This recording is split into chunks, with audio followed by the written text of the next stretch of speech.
Hey y'all. So today I want to talk about a big, mind blown realization that I had. But in order to do that, I need to go backwards a little bit and tell you some of my story. So in 2015, when I started Ride Free Fearless Money, it was in part because I'd realized I'd been able to manage going from having defaulted on student loans to having good credit, which was a big accomplishment. And the thing is, I've never been scared about using money, but I didn't have a lot of money to work with. I grew up without a lot of money. I didn't really know people who had money, and I didn't even know that I myself could make money. So I'd always been good at being strategic with the little amount that I had. But I was coming to the realization that I had to really figure out how to have more money to actually move some of my goals forward. But I didn't know how to do that. I just knew that it had to happen. Okay, cool. So it one of the things I started doing, and it wasn't fun, but it's something that I recommend folks try. In particular, folks I work with in coaching, and this is, I think, true for if you're thinking about your personal money or a business project, whatever. One of the things I started doing was just writing down how much money I had and how much money I owed, which is called doing a net position, or some people call it net worth, although our worth is not how much money we have, or net wealth, whatever you call it. It's like a snapshot of just what is happening, what is true. And I always say you don't have to like the numbers that you end up with for them to be really useful to you. And this is one of the key places where that's true. So this week it was really amazing because I was going through some documents looking for something, and I found my 2016 net position snapshot. And at that time I had been about a year into my journey of figuring out how to have enough. Right? I had just switched over into a higher paying job. I had started contributing to a retirement account at that job, and I had some old retirement accounts from a way previous job, and from contributing from all the freelance that I'd been doing to a self-employed retirement account. But you start where you start. This is what I'm trying to get across. So in 2016, 3 years ago, I had $8,000 in my old 401k from my first professional job before the recession. I had $8,000 in my self-employed IRA, SEP, which is awesome. That was over many, many years of just putting a little bit in there. And I had $2,000 in my 403B at my nonprofit job. So I had $18,000 in retirement. And I was, at that time, starting to have the real reality check of what it means to be aging, to be looking at the future, and to not have a safety net.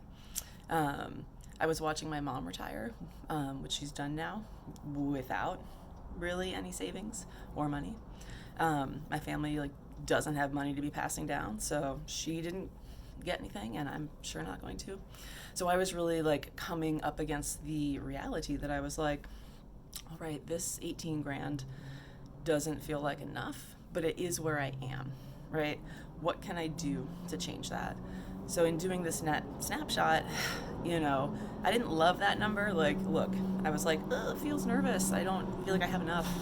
But it also was good information for me, because then I was able to say all right, this is something I need to focus on for me to feel like I have the financial security around me that I see is necessary in the world that we're in, right? I don't have to like the number. I don't even have to like or agree with the way that our system is set up. I certainly don't.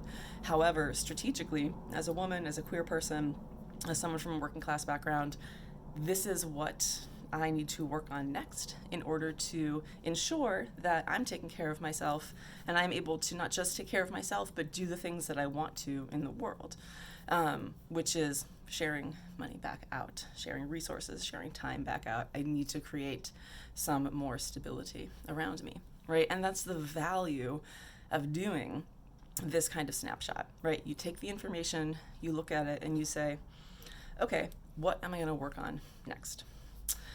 And so my big wow this week was going back and looking at those numbers and knowing, because I use like an ongoing net position tracking tool. I'll put a link to it in there. You can do this exercise on a spreadsheet, in a document, write it out, use an app, whatever works for you. Now I use an app, and it's really, really helpful because now I know I can go check any day. I have like 5x the amount of money in retirement accounts that I did 3 years ago. Just by like deciding that that was my focus and putting strategies in place to make it more possible. So it's not like the money magically appeared. I decided that I needed to earn more money in order to put more money in those accounts, right? Like it's not magic, it's labor under capitalism. But I wouldn't have necessarily put that strategy in place had I not put those numbers in my face and said, all right, this is something that I want to take care of, I need to take care of, and I'm going to focus on it. So even though I know many people have a lot more, I also know that many people have a lot less. My message is you can go from less on something and not be stuck. You can put it as your priority and figure out the things that you're going to do to change your position, right? Like one of the things that I really think is that we can often feel super stuck based on where we come from, how the world is, how people relate to us. And there's absolute truth and reality in that. But it's also important not to give up the power that you do have to change things around you, to change parts of your situation and parts of your reality, because that's also true, right? That's also part of what is possible, is for you to take action to make changes, you know? So my message and my suggestion is to do a like, here's the year, now we're starting, just snapshot what your numbers are, right? Do a net position. Look at all the different accounts you have, both money that you owe and money that you have, right? Like find that old retirement account if you have one from an old job and just write it all out, right? All the positives, retirement account, savings account, checking account, business, oh my God, those bonds my grandma gave me, write it all down.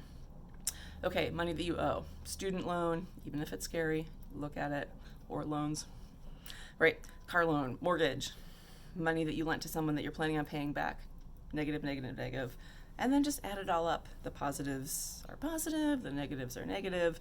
You'll end up with a number. What is great about this method is that two things. You reduce all the complexity of like all the numbers flying around on like a weekly or monthly basis to one number. And number two, you can pick one thing from that list to work on, right? Whether it's paying down a debt, whether it's increasing savings, you can say, all right, this is the thing I'm going to figure out next. I also would suggest that if you want to think about what you want to do next, your task is to assign a specific number to it. It's a lot easier for you to work on saying, for example, I've got $6,000 in savings. I really want to have $15,000 in 2 years so I can, whatever, buy a car in cash. Okay, fine. Now you have a specific goal. I have 6. I want 15. Cool. I need to like get $9,000. How am I going to do that? In what timeline? Am I going to get a raise at work? Am I going to start a side project? Am I going to switch careers? Am I going to stop taking cars and just save that money? Whatever it is, right? You can then put your strategy in place that you think will work for you, that you can try. So that's that. And then the like last question I would have you ask about that is like, when you look at those numbers, when you think about how that money got where it did or didn't go where it went, or like got spent or didn't spent, you know, do you feel abundant? Do you feel broke? Do you feel somewhere in between? Right? Something you can try just to like honestly feel abundant is to think about the money that you did spend, right? You could add up one spending category and go, yo, I made all that happen. I brought those resources in and I allocated them. And that can be another way that you reassign yourself some power and remind yourself that you have choices and you've made choices. So I'm feeling really excited and proud of myself that I was able to like go from something that felt super scary and just like, holy fuck, how am I going to do this, to something that is like strategically moving forward. And that's dope. And I wanted to share it. And I wanted to share a little bit about how I did it and the like method behind how I noticed that it happened. Because you could absolutely do that tracking, do that learning, and put some plans in place for yourself. And that's part of why I'm doing a new cohort called I'm Not Broke, Now What? Which is once you have some money that you're figuring out how to do things with, how do you make goals? How do you set yourself up to succeed at them? And how do you recognize when you've done so? So there it is. That's what I'm working on.